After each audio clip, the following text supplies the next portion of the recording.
ಇಸುವಂತ ನಿಟ್ಟಿನಲ್ಲಿ ಸಿದ್ಧವಾಗ್ತಾ ಇದ್ದು ನಾಳೆ ಕರ್ನಾಟಕ ಬಂದ್ಗೆ ಕರೆ ಕೊಟ್ಟಿವೆ. ನಾಳೆ ಕರ್ನಾಟಕ ಸ್ತಬ್ಧ ಆಗಲಿದ್ದು ಬಂದ್ಗೆ ಸಕಲ ಸಿದ್ಧತೆಗಳು ಶುರುವಾಗಿದೆ. ಆದರೆ ಬಂದ್ಗೆ ಕೆಲವರು ಕೈ ಜೋಡಿಸಿದ್ರೆ ಮತ್ತೆ ಕೆಲವರು ಬೆನ್ ತೋರಿಸ್ತಾ ಇದ್ದಾರೆ.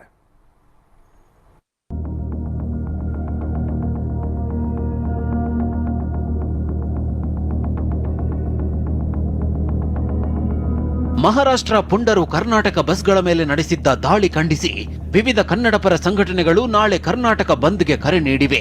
ನಾಳಿನ ಬಂದ್ಗೆ ಸಕಲ ಸಿದ್ಧತೆಗಳು ಶುರುವಾಗಿವೆ. ಆದರೆ ಬಂದ್ಗೆ ಕೆಲವರು ಬೆಂಬಲ ವ್ಯಕ್ತಪಡಿಸಿದ್ರೆ ಇನ್ನು ಕೆಲವರು ಬಂದ್ಗೆ ವಿರೋಧ ವ್ಯಕ್ತಪಡಿಸಿದ್ದಾರೆ. ಅಷ್ಟಕ್ಕೂ ನಾಳೆ ನಡೆಯುವ ಬಂದ್ಗೆ ಯಾರ್ಯಾರು ಬೆಂಬಲ ಕೊಟ್ಟಿದ್ದಾರೆ ಅಂತ ನೋಡೋದಾದ್ರೆ, ಕರ್ನಾಟಕ ಬಂದ್ಗೆ Ola, Uber, airport taxi, auto ಚಾಲಕರ ಸಂಘಟನೆ, ಖಾಸಗಿ ಸಾರಿಗೆ ಒಕ್ಕೂಟ, ಎಪಿಎಂಸಿ ಸಂಘಟನೆ, ಕಾರ್ಮಿಕ ಪರಿಷತ್ ಬೆಂಬಲ ಕೊಟ್ಟಿದೆ. ಇನ್ನು ನಾಳಿನ ಬಂದ್ಗೆ ಜಿಲ್ಲೆಗಳಲ್ಲೂ ಪರ ವಿರೋಧದ ಮಾತು ಕೇಳಿ ಬಂದಿದೆ. ಕೆಲವೆಡೆ ಬೆಂಬಲ ವ್ಯಕ್ತವಾಗಿದ್ರೆ ಕೆಲವೆಡೆ ಆಕ್ಷೇಪ ಎದ್ದಿದೆ. ನಾಳಿನ ಬಂದ್ಗೆ ಚಿತ್ರಮಂದಿರದ ಮಾಲೀಕರು ಬೆಂಬಲ ನೀಡಿದ್ದಾರೆ. ಆದರೆ ಥಿಯೇಟರ್ಗಳಲ್ಲಿ ಬೆಳಗಿನ ಪ್ರದರ್ಶನ ಮಾತ್ರ ಬಂದ್ ಆಗಲಿವೆ. ಇನ್ನು ಬೀದಿ ವ್ಯಾಪಾರಸ್ಥರು ನೈತಿಕ ಬೆಂಬಲ ನೀಡಿದ್ದು ಎಂದಿನಂತೆ ವ್ಯಾಪಾರ ಇರಲಿದೆ. ಇನ್ನು ಖಾಸಗಿ ಸಾರಿಗೆಯವರು ಬಂದ್ ಬೆಂಬಲಿಸಿದ್ದು ಶಾಲಾ ವಾಹನ ಬಿಟ್ಟು ಉಳಿದ ಸೇವೆ ಬಂದ್ ಆಗಲಿವೆ. ಇನ್ನು ನಾಳಿನ ಬಂದ್ಗೆ ಕೆಲವೊಂದು ಜಿಲ್ಲೆಗಳಲ್ಲಿ ಬೆಂಬಲ ಘೋಷಿಸಿದ್ರೆ ಇನ್ನು ಕೆಲವು ಜಿಲ್ಲೆಗಳಲ್ಲಿ ಬಂದ್ ಮಾಡಲ್ಲ ಎಂಬ ಅಭಿಪ್ರಾಯ ಕೇಳಿ ಬಂದಿದೆ. ಹಾಗಾದ್ರೆ ನಾಳೆ ಯಾವ ಜಿಲ್ಲೆಗಳಲ್ಲಿ ಬಂದ್ಗೆ ಬೆಂಬಲ ವ್ಯಕ್ತವಾಗಿದೆ ಅನ್ನೋದನ್ನ ತೋರಿಸ್ತೀವಿ ನೋಡಿ. ದೇವನಹಳ್ಳಿ ಏರ್ಪೋರ್ಟ್ ಟ್ಯಾಕ್ಸಿ ಚಾಲಕರು ಬೆಂಬಲ ಘೋಷಿಸಿದ್ದಾರೆ. ಚಿಕ್ಕಮಗಳೂರಲ್ಲಿ 50 ಸಂಘಟನೆಗಳು ಬಂದ್ಗೆ ಬೆಂಬಲ ಘೋಷಿಸಿವೆ. ದಾವಣಗೆರೆಯಲ್ಲಿ ಕನ್ನಡ ಸಂಘಟನೆಗಳ ಒಕ್ಕೂಟ, ರೈತ ಸಂಘಟನೆಗಳಿಂದ ಬೆಂಬಲ ವ್ಯಕ್ತಪಡಿಸಿವೆ. ಚಿತ್ರದುರ್ಗದಲ್ಲಿ ಕನ್ನಡ ಪರ ಸಂಘಟನೆಗಳು ಬೆಂಬಲ ವ್ಯಕ್ತಪಡಿಸಿವೆ. ಮೈಸೂರಲ್ಲಿ ಹೋಟೆಲ್ ಮಾಲೀಕರ ಸಂಘ ನೈತಿಕ ಬೆಂಬಲ ಕೊಟ್ಟಿವೆ. ಕೋಲಾರದಲ್ಲಿ ಕನ್ನಡ ಪರ ಸಂಘಟನೆಗಳು ನೈತಿಕ ಬೆಂಬಲ ಎಂದು ಹೇಳಿವೆ. ಹಲವು ಜಿಲ್ಲೆಗಳಲ್ಲಿ ಬಂದ್ಗೆ ವಿರೋಧ ವ್ಯಕ್ತವಾಗಿದೆ. ಆ ಜಿಲ್ಲೆಗಳು ಯಾವುವು ಅಂತ ನೋಡೋದಾದ್ರೆ, ಹುಬ್ಬಳ್ಳಿಯಲ್ಲಿ ಹೋಟೆಲ್ ಮಾಲೀಕರು ಬಂದ್ಗೆ ಬೆಂಬಲ ನೀಡಿಲ್ಲ. ಇನ್ನು ಉತ್ತರ ಕರ್ನಾಟಕ ಆಟೋ ಚಾಲಕರ ಸಂಘ ಕೂಡ ಬಂದ್ ಬೆಂಬಲಿಸಿಲ್ಲ. ಮಂಡ್ಯದಲ್ಲಿ ಮಂಡ್ಯ ರಕ್ಷಣಾ ವೇದಿಕೆ, ಕರವೇ ನಾರಾಯಣಗೌಡರ ಬಣ ಬೆಂಬಲ ನೀಡಿಲ್ಲ. ದಕ್ಷಿಣ ಕನ್ನಡ ಜಿಲ್ಲೆಯಲ್ಲಿ ಖಾಸಗಿ ಬಸ್ ಮಾಲೀಕರ ಸಂಘ ಬೆಂಬಲ ಇಲ್ಲ ಎಂದು ಹೇಳಿವೆ. ಕಲಬುರಗಿಯಲ್ಲಿ ಕನ್ನಡ ಪರ ಸಂಘಟನೆಗಳಿಂದ ವಿರೋಧ ವ್ಯಕ್ತಪಡಿಸಿವೆ. ಕೊಪ್ಪಳದಲ್ಲಿ ಹೋಟೆಲ್ ಮಾಲೀಕರು, ಆಟೋ ಚಾಲಕರ ಸಂಘ ಬೆಂಬಲ ನೀಡಿಲ್ಲ. ಬಾಗಲಕೋಟೆಯಲ್ಲಿ ಆಟೋ ಚಾಲಕರ ಸಂಘ, ಹೋಟೆಲ್ ಯೂನಿಯನ್ ಬೆಂಬಲ ಇಲ್ಲ ಎಂದಿದೆ. ಗದಗದಲ್ಲೂ ಕನ್ನಡ ಪರ ಸಂಘಟನೆಗಳಿಂದ ಬೆಂಬಲ ವ್ಯಕ್ತವಾಗಿಲ್ಲ. ನಾಳೆ ಬಂದ್ ಹಿನ್ನೆಲೆ ನಿನ್ನೆ ಸಂಜೆಯಿಂದ ರಾತ್ರಿವರೆಗೆ ವಾಟಲ್ ನಾಗರಾಜ್ ಬೆಂಗಳೂರಿನ ಮಾಲ್, ಹೋಟೆಲ್ ಮಾಲೀಕರಿಗೆ ಹೋರಾಟಕ್ಕೆ ಬೆಂಬಲಿಸುವಂತೆ ಮನವಿ ಮಾಡಿದ್ರು. ಇನ್ನು ಬಂದ್ ಬಗ್ಗೆ ಇಂದು ಸುದ್ದಿಗೋಷ್ಠಿ ನಡೆಸಿದ ವಾಟಲ್ ನಾಗರಾಜ್ ನಾಳಿನ ಬಂದ್ಗೆ ಎಲ್ಲರೂ ಸಹಕರಿಸುವಂತೆ ಮನವಿ ಮಾಡಿದ್ರು.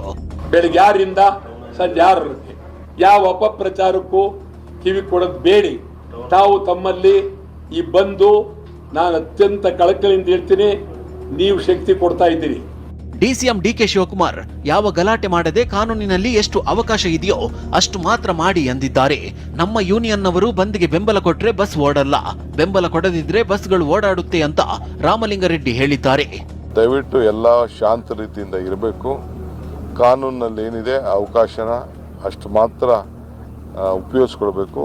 ದಯವಿಟ್ಟು ಶಾಂತಿಯಿಂದ ಯಾವ ಗಲಾಟೆಗೂ ಹೋಗದೆ, ಯಾವ ಬಂದು ಮಾಡದೆ ದಯವಿಟ್ಟು ಮನವಿ ಮಾಡ್ಕೊಳ್ತೇನೆ. ಇದು ಅವಶ್ಯಕತೆ ಇಲ್ಲ ಅಂತ ನಾನು ಭಾವಿಸ್ಕೊಂಡಿದ್ದೀನಿ. ಅವ್ರ ಯೂನಿಯನ್ಸ್ ಅವ್ರು ಏನು ಮಾಡ್ತಾರೋ ನನಗೆ ಗೊತ್ತಿಲ್ಲ. ಅವ್ರ ಸಂಘಟನೆಗಳು ಬೆಂಬಲ ಕೊಡ್ತಾ ಇದ್ದಾರೋ, ಬೆಂಬಲ ಕೊಡ್ತಾರೋ ಇಲ್ವೋ ನನಗೆ ಗೊತ್ತಿಲ್ಲ. ಸಂಘಟನೆಗಳೆಲ್ಲ ಒಂದಾಗಿ ಬೆಂಬಲ ಕೊಟ್ಟರೆ ಬಸ್ ಓಡೋದಿಲ್ಲ. ಅವ್ರು ಬೆಂಬಲ ಕೊಡಲಿಲ್ಲ ಅಂದರೆ ಬಸ್ಸು ಸಹಜವಾಗಿರುತ್ತೆ. ಇನ್ನು ನಾಳೆ ಶಾಲೆಗಳ ಬಂದ್ ವಿಚಾರವಾಗಿ ಶಿಕ್ಷಣ ಸಚಿವ ಮಧು ಬಂಗಾರಪ್ಪ, ಸಾರಿಗೆ ಸಚಿವ ರಾಮಲಿಂಗಾರೆಡ್ಡಿ, ಗೃಹ ಸಚಿವ ಪರಮೇಶ್ವರ್ ಜೊತೆ ಚರ್ಚೆಗೆ ಮುಂದಾಗಿದ್ದಾರೆ.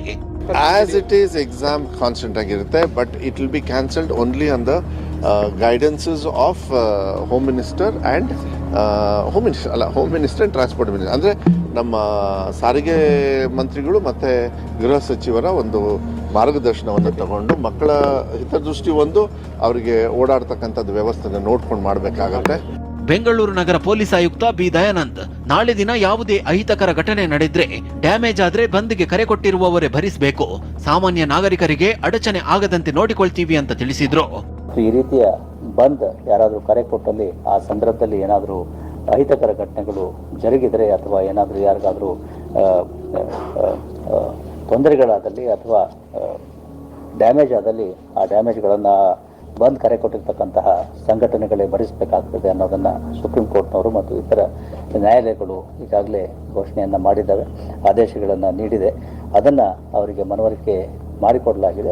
ಪರ ವಿರೋಧದ ನಡುವೆ ನಾಳಿನ ಬಂದ್ಗೆ ಕನ್ನಡ ಪರ ಸಂಘಟನೆಗಳು ಸಜ್ಜಾಗಿವೆ. ಬಂದ್ಗೆ ಸರ್ಕಾರ ಹೇಗೆ ನಿಯಂತ್ರಣ ಹೇರುತ್ತೆ ನೋಡಬೇಕು. Bureau report, TV9. Dr. IPL KKR versus RCB 22nd